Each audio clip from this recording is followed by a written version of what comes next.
গণমাধ্যম কর্মীরা সঠিক তথ্য তুলে না ধরলে দেশ ও জাতি ক্ষতিগ্রস্ত হবে বলে মন্তব্য করেছেন বিএনপি নেতা মির্জা আব্বাস। সেগুনবাগিচায় ঢাকা রিপোর্টার্স ইউনিটির ইফতার ও দোয়া মাহফিলে অংশ নিয়ে তিনি বিএনপি কোনো অপকর্ম করলে তা তুলে ধরতে সাংবাদিকদের প্রতি আহ্বান জানান। বিগত সরকারের আমলে সঠিক তথ্য দেশ জাতির সামনে তুলে ধরতে ব্যর্থতার জন্য সমালোচনাও করেন মির্জা আব্বাস।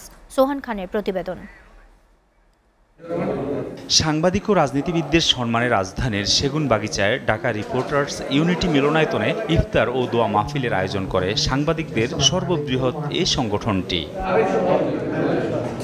এতে অংশ নিয়ে বিএনপি নেতা মির্জা আব্বাস দলের নেতাকর্মীরা কোনো অপকর্ম করলে তাও জাতির সামনে তুলে ধরতে সাংবাদিকদের প্রতি আহ্বান জানান। বিগত স্বৈরাচারের আমলে সাংবাদিকরা সঠিক তথ্য তুলে না ধরায় তার সমালোচনাও করেন তিনি।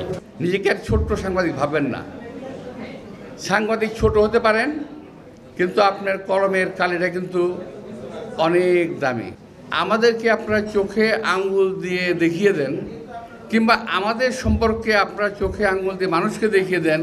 ওই যে মির্জা আব্বাস সাহেব, কিংবা ওই যে আমাদের ডাক্তার সাহেব, যে আমাদের আমির সাহেব, শফিকুর রহমান সাহেব এই অপকর্ম করতেছে, এই কাজগুলো করতেছে। ভালো কাজ আমরা তত করি না, ভালো যেগুলো করি দুই একটা হলো বলে বলতে পারেন। রাষ্ট্রের চতুর্থ স্তম্ভ হিসেবে শুধু গণমাধ্যমই নয়, বাকি তিনটি অঙ্গকেও দায়িত্বশীল আচরণ করার তাগিদ দেন জামায়াতের আমির ডাক্তার শফিকুর রহমান। তবে সব কিছুর ঊর্ধ্বে আমরা যেন দেশের স্বার্থটাকে বিবেচনায় রাখি। যদি সেটা রাখি তাহলে এই সমালোচনা আমাদের সংশোধন এবং আমাদের পরিমার্জনে আমাদেরকে অবশ্যই সহযোগিতা করবে। যে আপনারা সাদাকে সাদা বলার আর কালোকে কালো বলার যে পবিত্র দায়িত্ব নিয়ে এই অঙ্গনে এসেছেন, আপনারা মেহরবানি করে অন্য কার ক্ষেত্রে কি করবে না করবেন, আমাদের ক্ষেত্রে করবেন। এদিকে বিজয়নগরে একটি হোটেলে রাজনীতিবিদ, সুশীল সমাজ ও কূটনীতিকদের সম্মানে ইফতার পার্টির আয়োজন করে খেলাফতে মজলিস। এ সময় সংগঠনের আমির মাওলানা মামুনুল হক বলেন, রাষ্ট্রে ইসলাম বিরোধী কোনো কর্মকাণ্ড সহ্য করবে না খেলাফতে মজলিস।